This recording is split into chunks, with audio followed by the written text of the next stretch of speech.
Hello, আসসালামু আলাইকুম। কেমন আছেন সবাই? আজ আমরা কথা বলবো এমন একটা পানীয় নিয়ে যা ছাড়া আমাদের দিনই শুরু হয় না, আর সেটা হচ্ছে চা। চা শুধু একটা পানীয় না, এটা আমাদের সংস্কৃতি, আড্ডা আর অভ্যাসের অংশ। চায়ের জন্ম হয়েছিল প্রায় 5,000 বছর আগে চীনে।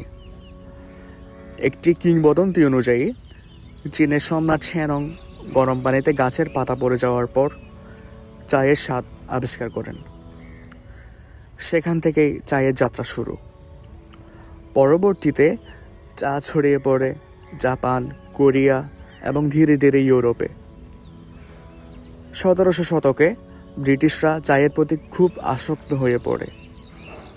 তখন চা ছিল খুব দামি জিনিস। চীনের উপর নির্ভরতা কমাতে ব্রিটিশরা চা চাষ শুরু করে ভারতীয় উপমহাদেশে। এরপর চা আসে আসাম ও সিলেটে। বাংলাদেশে বাণিজ্যিকভাবে চা চাষ শুরু হয় 1854 সালে সিলেট অঞ্চলে। আজ বাংলাদেশে সবচেয়ে বেশি চা উৎপাদন হয় সিলেট, মৌলভীবাজার আর পঞ্চগড় অঞ্চলে। পরিমিত চা হজমে সাহায্য করে, মন সতেজ রাখে। কিন্তু অতিরিক্ত চা গ্যাস্ট্রিক, ঘুমের সমস্যা আর আয়রনের ঘাটতি তৈরি করতে পারে।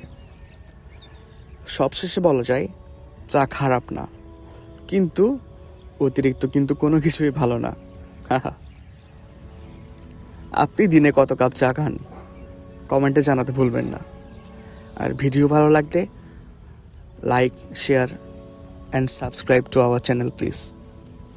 ধন্যবাদ।